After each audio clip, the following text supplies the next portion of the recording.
News media मंच पर आप सभी का बहुत बहुत स्वागत है। मैं हूं देवेंद्र त्रिपाठी। ये है वीडियो विशेष तौर पर मॉनसून से जुड़ा अपडेट इसे कह सकते हैं आप, जिसमें मॉनसून का अब तक कहां तक की वापसी हुई है मॉनसून की, और क्या अगले 10 दिनों में संभावनाएं दिख रही हैं, और जो बंगाल की खाड़ी में प्रोबेबिलिटी बन रही है किसी सिस्टम के डेवलप होने की, क्या चांसेस दिखाई पड़ रहे हैं, और अगले 10 दिनों में क्या संभावनाएं हैं। साथ ही पिछले 24 घंटों में कहां पर बरसात हुई, कहां पर आज टेम्परेचर सबसे ज़्यादा रहेगा, इसकी बात करेंगे।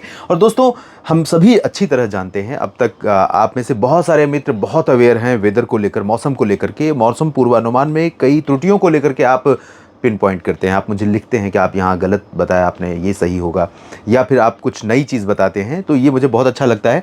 और अब आप सभी अच्छी तरह जानते हैं कि ज़्यादातर देश का जो मौसम है, किसी भी देश का दुनिया भर में, वो ज़्यादातर गवर्न होता है हवाओं से। हवाओं की दिशा बदलती है, हवाएं किस दिशा से आ रही हैं, किस हाइट पर आ रही हैं, किस स्पीड से आ रही हैं, उनको कोई रोक रहा है या सीधे वो निकल जा रही हैं। तो ये सारे फैक्टर होते हैं जिस वजह से मौसम बदलता है, और मॉनसून सीज़न प्योरली हवाओं की बदलती हुई दिशा का ही एक परिणाम है। उस दौरान हवाएं समुद्री क्षेत्रों से होकर के पूरे भारत पर चलती हैं, और भारत के ऊपर नमी का प्रवाह रहता है, बादल बनने की संभावनाएं ज़्यादा रहती हैं, बरसात होने की स्थिति बनती है। लेकिन अभी अगले 10 दिनों के अंदर अरब सागर में कुछ स्ट्रॉन्ग फॉर्मेशन होने की संभावना है। यहाँ पर आप देख सकते हैं कि उत्तर पश्चिम भारत का जो मैदानी इलाका है, गंगा का मैदानी बेल्ट, इस रीजन पर पश्चिमी हवा चल रही है, और यह हवा आज की कंडीशन है लगभग 1.5 से 2 किलोमीटर की हाइट पर मैं ये हवा को देख रहा हूँ, और मॉडल का डेटा है जो मैं आपको दिखाने का प्रयास कर रहा हूँ। पंजाब से लेकर के ये यहाँ पर महाराष्ट्र के पूर्वी रीजन, और साथ ही साथ पूर्वी मध्य प्रदेश और छत्तीसगढ़ उड़ीसा तक ये हवाएं चल रही हैं, और झारखंड पश्चिम बंगाल तक। और इन्हीं तेज़ हवाओं के कारण अभी जो बंगाल की खाड़ी से सिस्टम उठा और हवाएं देना शुरू किया उसने, उसका ज़्यादा असर दिखाई नहीं पड़ा है। लेकिन हवा का ये एक रूप देखिए जो अगले 10 दिनों में हमें दिखाई पड़ सकता है। तकरीबन 10 दिन, क्या मैं कह सकता हूँ कि 11-12 के आसपास परिस्थितियाँ काफ़ी बदल जाएंगी, और ये सिचुएशन साउथ पेनिनसुलर रीजन, और साथ ही साथ आने वाले समय में साउथ पेनिनसुलर रीजन के साथ साथ जो ऊपर का रीजन है, जिसमें गुजरात और महाराष्ट्र के क्षेत्र भी शामिल हैं, कुछ मध्य प्रदेश का रीजन भी शामिल हो सकता है, जहां पर इस बदलाव के कारण कई हिस्से ऐसे हो सकते हैं जहां पर व्यापक वर्षा हो सकती है। इस संभावना को दिखाने का अर्थ ये नहीं कि मैं आपको डराना चाहता हूं। इस तरह की परिस्थितियां बन रही हैं, चाहे हम जीएफएस का मॉडल देखें या ईसीएमडब्ल्यूएफ का, ज़्यादातर मॉडल इंडिकेट कर रहे हैं। हालांकि अगर यहाँ पर कोई सिस्टम बनता भी है, अरब सागर में साइक्लोन भी बन जाता है, तो उसका सीधा हमला, सीधा टारगेट भारत नहीं होगा, क्योंकि ज़्यादातर अरब सागर में बनने वाले साइक्लोन पश्चिम दिशा में मूव करते हैं और वो अफ्रीका की तरफ जाते हैं, और ये सिस्टम भी जाता हुआ दिखाई दे रहा है। अगर ये बनता है तो, अभी मैं श्योर नहीं हूँ और कोई भी श्योर नहीं है, इसलिए कहीं पर प्रोबेबिलिटी दिखाई नहीं गई है। लेकिन 15 अक्टूबर के आसपास यहाँ पर कुछ बड़ा बन सकता है, और बड़ा बना तो वो आगे बढ़ाएगा। लेकिन यहाँ पर आप देख सकते हैं कि केरल से लेकर कोमोरिन रीजन का पूरा लक्षद्वीप हिस्सा लेकर के, साथ ही साथ पुदुचेरी, तमिलनाडु और कर्नाटक, साथ ही साथ गोवा, महाराष्ट्र और आंध्र प्रदेश, तेलंगाना, इसके अलावा महाराष्ट्र के साथ साथ गुजरात के रीजन में, इन तमाम जगहों पर अप्रत्यक्ष रूप से ये प्रभाव डालेगा, और आने वाले दिनों में हो सकता है कि अच्छी बरसात देखने को मिलेगी, यानी कई जगहों पर बरसात होगी। फिलहाल मॉनसून आज भी आगे बढ़ा है, यानी पीछे लौटते हुए।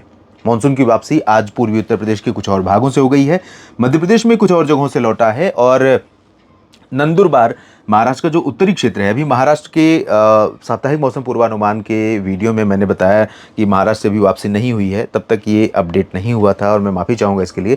उसमें मैंने बताया कि महाराष्ट्र से वापसी नहीं हुई है, जबकि 5 सितंबर को महाराष्ट्र से वापसी की शुरुआत होती है, और होती है यहाँ से, ये वाला जो हिस्सा देख रहे हैं आप, ये वाला रीजन पालघर से लेकर के अमरावती और अकोला के बीच से, तो यहाँ से वापसी शुरुआत होती है। लेकिन आज नंदुरबार से वापस लौट गया है, और गुजरात में नवसारी तक पहुँच गई है इसकी लाइन, यानी गुजरात में भी काफ़ी प्रोग्रेस कर ली है। सूरत, वलसाड़ और तापी तथा कुछ रीजन रह गए हैं जहाँ से इसको वापस लौटना है।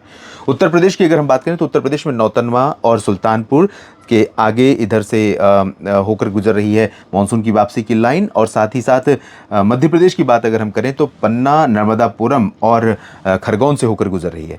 तो यहाँ पर नौतनवा, सुल्तानपुर, पन्ना, खरगोन और पन्ना, नर्मदापुरम, खरगोन और नंदुरबार और नवसारी, इन जगहों से होकर के मानसून की वापसी की लाइन इस समय गुजर रही है आज 5 अक्टूबर को। आने वाले समय में थोड़े से और रीजन में भी यहाँ से वापसी होने के लिए परिस्थितियाँ अनुकूल दिखाई दे रही हैं। और अब बात करते हैं बीते 24 घंटों में कहां पर किस तरह का मौसम रहा। आज का तापमान अगर देखें तो गंगानगर टॉप पर रहा 39.9 डिग्री सेल्सियस तापमान के साथ। कवली में 38.9 डिग्री पारा दर्ज किया गया है। तिरुचिरापल्ली में 38.9 और इतना ही तापमान तूनी में रहा है। तो इरोड में 38.4 और 38.3 चूरू और पिलानी में रहा, जबकि 38 डिग्री सेल्सियस तापमान दर्ज किया गया है 2 जगहों पर, और ये जगहें हैं केपरमथी और काकीनाडा।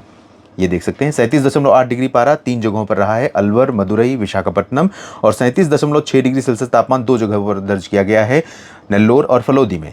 साथ ही हिसार में, और साथ ही हिसार के साथ साथ इधर बीकानेर, हिसार और कोटा, नरसापुर, इन सभी जगहों पर 37.5, 37.3 डिग्री पारा रहा है।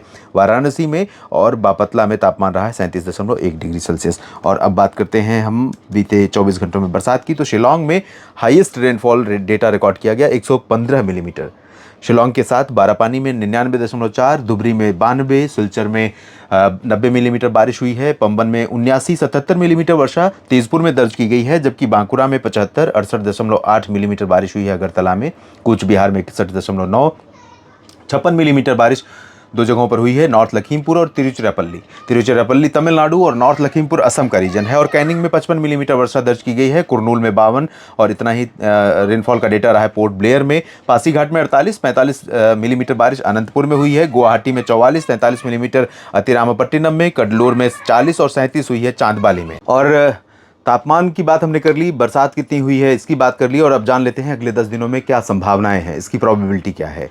और हालांकि आप सभी ये जानते हैं कि इस तरह के मॉडल जो 10 दिनों के होते हैं उनमें कई बार काफ़ी परिवर्तन होता है, लेकिन आप देखें तो ज़्यादातर वही हिस्से बरसात से नदारद दिख रहे हैं, यानी जहां पर बरसात नदारद दिख रही है वही हिस्से हैं जहां से मॉनसून ऑलमोस्ट अभी तक वापस लौट चुका है। इसके बाकी हिस्सों में बरसात होने की संभावनाएं दिख रही हैं। और पूर्वोत्तर भारत में अभी भी संभावना यह है कि अरुणाचल प्रदेश और असम में, साथ ही साथ उप हिमालयी पश्चिम बंगाल और सिक्किम, इधर नागालैंड, मणिपुर, मिजोरम, त्रिपुरा, बिहार, झारखंड, पश्चिम बंगाल, उड़ीसा, छत्तीसगढ़ में संभावना रहेगी बारिश की। ऑन एंड ऑफ बारिश होगी। अभी 2-3 दिन बहुत ज़्यादा बारिश यहाँ पर नहीं है, धीरे धीरे बारिश की गतिविधियाँ कहीं कहीं पर देखने को मिलेंगी।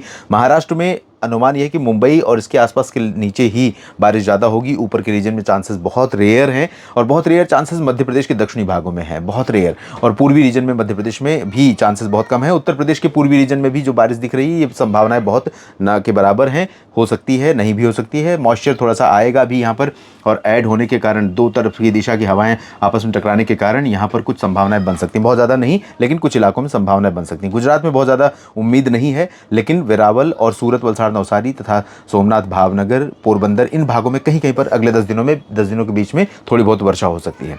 दक्षिण भारत बहुत प्रोमिनेंट है जहां पर बरसात की अच्छी संभावना है, जिसमें कर्नाटक, केरल, तमिलनाडु, गोवा और आंध्र प्रदेश के तटीय क्षेत्र, लक्षद्वीप, इन भागों में कई जगहों पर मध्यम से भारी वर्षा हो सकती है। तो काफ़ी बारिश यहाँ पर क्वांटिटी वाइज अगर देखें तो काफ़ी ठीक ठाक बरसात होने की संभावनाएं यहाँ पर नजर आ रही है। अगर मैं क्वांटिटी वाइज देखूँ अगले 10 दिनों की संभावना की, तो 145 मिलीमीटर किसी पर्टिकुलर रीजन में दिखा रहा है।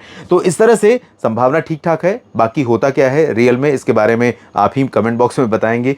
और बाकी डेली अपडेट के लिए, 3 दिन के मौसम पूर्वानुमान के अपडेट के लिए आप मेरे साथ जुड़े रहिए मौसम तक चैनल यूट्यूब पर ही, और फिर फेसबुक पेज पर भी आप मुझे फॉलो कर सकते हैं। मौसम तक देवेंद्र त्रिपाठी नाम है पेज का, आप सर्च करें और फॉलो करें। पेज को अगर लाइक करेंगे तो अच्छा लगेगा मुझे, और साथ ही साथ जानकारी ठीक लगती है तो वीडियो को शेयर भी कर सकते हैं। आप सभी का बहुत बहुत धन्यवाद।